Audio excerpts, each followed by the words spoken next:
Good morning everyone, कैसे हो आप सभी। आज की इस क्लास में हम लोग क्लास 12 फिजिक्स का काफी मोस्ट इंपॉर्टेंट सब्जेक्टिव क्वेश्चन पे डिस्कस करने वाले हैं। आज का ये क्लास आप सभी क्लास 12 वालों के लिए बहुत ही ज्यादा इंपॉर्टेंट होने वाला है। आप सभी वीडियो पे एंड तक बने रहना। एंड अगर आप सभी ने अभी तक इस वीडियो को लाइक नहीं करा ना, फटाक से वीडियो को लाइक कर लो एंड साथ में चैनल को सब्सक्राइब एंड बेल आइकन को प्रेस। आइए शुरू करते हैं। दोस्तों, सबसे पहला जो क्वेश्चन है आप सभी के सामने कि माध्यम के अपवर्तनांक से आप क्या समझते हैं। राइट दोस्तों, आपको बताना है कि आप माध्यम के अपवर्तनांक से क्या समझते हैं, यानी कि किसी भी माध्यम का अपवर्तनांक क्या होता है, क्या कहलाता है, वो चीज आपको बतानी है। राइट देखो, किसी माध्यम का अपवर्तनांक वह संख्या है, ठीक है। एक चीज याद रखना कि जो आपका अपवर्तनांक होता है वो आपका एक नंबर होता है, एक संख्या होता है, ठीक है।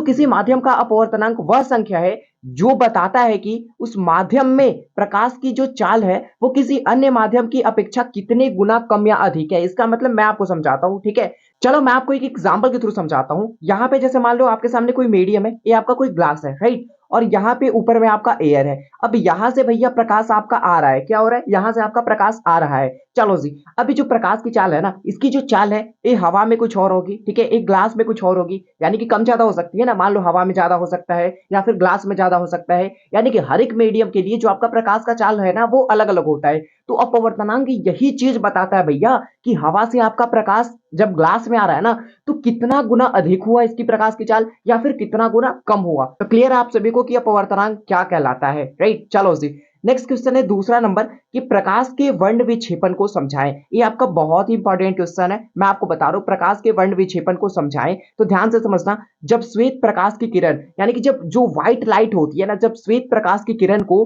तुम प्रिज्म पर डाली जाती है, ठीक है, यानी कि तुम प्रिज्म से जब इसे गुजारोगे, यहाँ पे देखो ये तुम्हारा व्हाइट लाइट है, तुम इसे क्या कर रहे हो, एक प्रिज्म से गुजार रहे हो, राइट। तो जब इस प्रिज्म से तुम गुजारोगे ना तो ये जो श्वेत प्रकाश है ना, ये जो व्हाइट लाइट है ना, ये अपने अवयवी रंगों, इसके 7 अवयवी रंग होते हैं। कितने होते हैं? 7 अवयवी रंग होते हैं। ये अपने अवयवी रंगों में विभक्त हो जाती है, बढ़ जाती है, और ये जो घटना है ना तुम्हारा प्रकाश का वर्ण विक्षेपण कहलाता है। यहाँ पे आप नीचे देख सकते हो एक इमेज के थ्रू, ठीक है, आपको एक इमेज के थ्रू आप इस चीज को क्लियर कर सकते हो कि व्हाइट लाइट यहां से गया, यानी कि श्वेत प्रकाश यहां से गया, आपका एक प्रिज्म से टकराया, और प्रिज्म से टकराने के बाद ये 7 अलग अलग क्या हुआ, 7 अलग अलग रंग में ये विभक्त हो गया। राइट चलो जी, तो यही आपका प्रकाश का वर्ण विक्षेपण कहलाता है, ठीक है। और अगर आप सभी को हमारा कंटेंट थोड़ा सा भी अच्छा लगता है, अगर आप सभी को हमारा कंटेंट पसंद आता है तो आप प्लीज हमारे YouTube फैमिली को सब्सक्राइब कर देंगे। एंड जितना बड़ा हमारा YouTube कम्युनिटी होगी उतना ही जल्दी हम लोग काफी मेहनत कर पाएंगे आप सभी के लिए। एंड भैया फाइनली जो हमारी टारगेट है कि बिहार को बदलना है, बिहार को भी टॉप पे लेके जाना है हर एक स्टेट की तरफ, तो उस टारगेट में ये काफी ज्यादा हेल्प कर सकता है। तो आप सभी सब्सक्राइब कर देना। एंड बढ़ते हैं नेक्स्ट क्वेश्चन की ओर। अगला जो क्वेश्चन है आप सभी के सामने कि विद्युत चुंबकीय तरंग क्या होता है। इसे इंग्लिश में हम लोग इलेक्ट्रोमैग्नेटिक वेव कहते हैं। राइट, इलेक्ट्रोमैग्नेटिक वेव क्या होता है, विद्युत चुंबकीय तरंग क्या होता है। तो मैं आपको बता दूं, जब कोई आवेश, ठीक है, जैसे मान लो यहाँ पे आपके सामने कोई प्लस क्यू आवेश है, त्वरित है, ठीक है। त्वरित कहने का मतलब कि ये चल रहा है, गति में है, मोशन में है, राइट। तो यहाँ पे लिखा हुआ है कि जब आवेश त्वरित होता है, ठीक है, जब कोई आवेश त्वरित होता है, मोशन में होता है, तो वो क्या करता है भैया, विद्युत क्षेत्र यानी कि इलेक्ट्रिक फील्ड, विद्युत क्षेत्र, साथ में चुंबकीय क्षेत्र, और उसके साथ साथ विद्युत चुंबकीय तरंग के रूप में ऊर्जा उत्पन्न करता है। यानी कि ये जो आप देख रहे हो ना विद्युत चुंबकीय तरंग, इलेक्ट्रोमैग्नेटिक वेव, इतना बड़ा नाम, ये आपका एक तरीके का एनर्जी है। क्या है जी? एनर्जी है, ऊर्जा है, ठीक है। तो जब आवेश क्या होता है आपका, त्वरित होता है, जब आपका आवेश चलता है तो वो विद्युत क्षेत्र, चुंबकीय क्षेत्र के साथ साथ विद्युत चुंबकीय तरंग के रूप में क्या करता है, ऊर्जा को उत्पन्न करता है। यही आपका विद्युत चुंबकीय तरंग होता है। राइट, नेक्स्ट क्वेश्चन है आप सभी के सामने 4 नंबर, सॉरी यहाँ पे 30 लिखा हुआ है लेकिन कोई बात नहीं यार। नमन कोण की परिभाषा लिखे। नमन कोण क्या होता है, ठीक है। नमन कोण को हम लोग नति कोण भी कहते हैं। नमन कोण को हम लोग नति कोण भी कहते हैं। इस चीज को आप याद रखना, क्लियर रखना।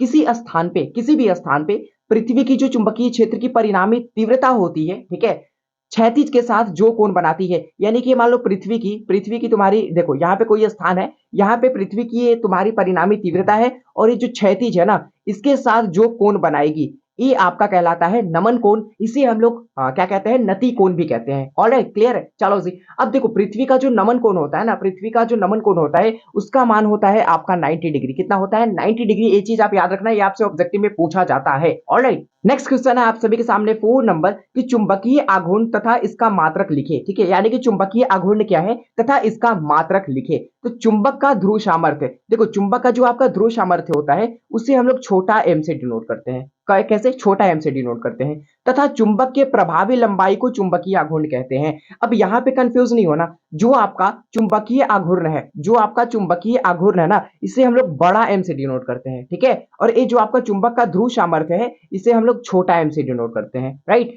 तो यहाँ पे चुंबकीय आघूर्ण का फॉर्मूला आपके सामने हो जाएगा m गुने 2l। यहाँ पे चीजें मैं आपको समझा रहा हूं ये कैसे हुआ। अब भैया एम आपका क्या है, चुंबकीय आघूर्ण है। अब चुंबकीय आघूर्ण का डिफिनेशन तुम एक बार पढ़ो कि चुंबक का ध्रुव सामर्थ्य, ये जो आपका छोटा एम ध्रुव सामर्थ्य तो है, तो चुंबक का ध्रुव सामर्थ्य और चुंबक के प्रभावी लंबाई की गुणनफल, यहाँ पे गुणनफल नहीं है, होना चाहिए था लेकिन, ठीक है। तो चुंबक के प्रभावी लंबाई, तो प्रभावी लंबाई को मैंने मान लिया कोई क्वांटिटी के थ्रू, जैसे मान लो यहाँ पे 2l मैंने दिखा दिया, ठीक है, 3l मैं भी दिखा सकता हूँ, कोई दिक्कत नहीं है। तो फाइनली बड़ा एम यानी कि चुंबकीय आघूर्ण का फॉर्मूला आप सभी के सामने आ गया 2ml, ये आपका छोटा एम है, राइट। तो 2ml आपका फॉर्मूला आ गया, ये आपका चुंबकीय आघूर्ण का फॉर्मूला होता है। अब बात कर रहे हैं यहाँ पे ऐसा यूनिट की, ये आपका मात्रक की बात कर रहा है। तो आपको मात्रक बताने में क्या ही दिक्कत हो सकता है, जब आपको फॉर्मूला पता चल गया तो आप मात्रक तो आसानी से निकाल सकते हो, राइट। कैसे, मैं आपको बताता हूं।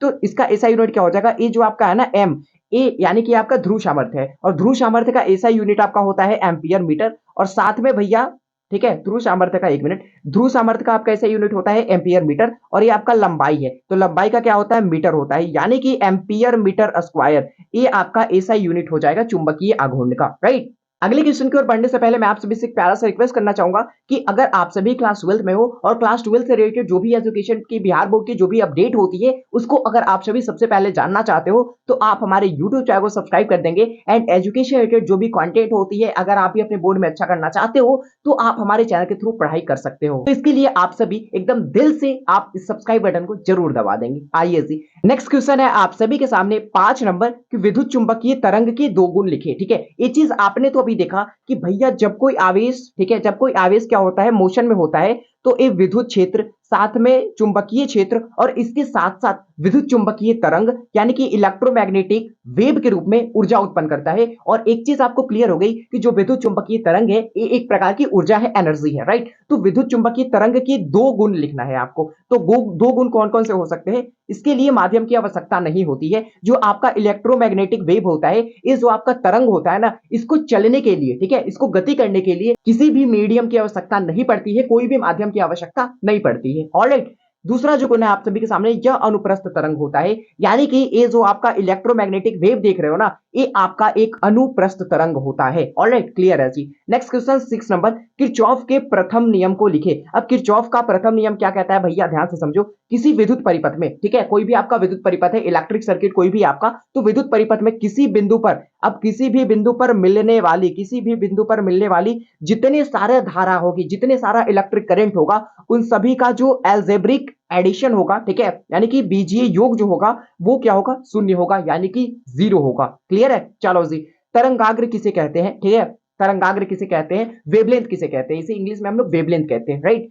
प्रकाश तरंग के द्वारा, याद रखना, जो आपका प्रकाश तरंग होता है ना, तो प्रकाश तरंग के द्वारा एक ऐसी सतह का निर्माण होता है जिस पर आवृत्ति तथा कला कोण नियत रहता है। अब जैसे कि मान लो आपका यहां से एक कोई पॉइंट है, ठीक है, और यहां से चारों दिशाओं में वेव निकल रहे हैं, यानी कि तरंग निकल रहे हैं। तो प्रकाश तरंग के द्वारा एक ऐसी सतह का निर्माण होता है, ठीक है, एक ऐसी सतह का निर्माण होता है जहां पे फ्रीक्वेंसी यानी कि जहां पे आवृत्ति तथा कला कोण दोनों क्या रहता हो, नियत रहता हो, कांस्टेंट रहते हो। तो ये जो आपका सतह है ना, ये आपका तरंगाग्र कहलाता है, राइट। तो आज की इस क्लास में मैंने आप सभी को क्लास 12 फिजिक्स के काफी मोस्ट इंपोर्टेंट सब्जेक्ट के क्वेश्चन कराया। सो आई होप आप सभी को आज का क्लास पसंद आया होगा। अगर आप सभी को आज का क्लास पसंद आया हो तो प्लीज आप सभी वीडियो को लाइक करके साथ में चैनल को सब्सक्राइब करके बेल नोटिफिकेशन जरूर से आप ऑल पे सेलेक्ट कर लेना, ताकि इस टाइप के जो भी हेल्पफुल कंटेंट है, इस टाइप के जो भी एजुकेशन रिलेटेड कंटेंट है, वो सबसे पहले आप तक पहुंच सके। बाकी इस वीडियो में इतना ही, नेक्स्ट वीडियो में मिलेंगे जल्दी की किसी नए वीडियो के साथ। तब तक के लिए आप सभी को be positive, keep doing, wish all the very best, thank you so much, आप सभी को लव यू बच्चों।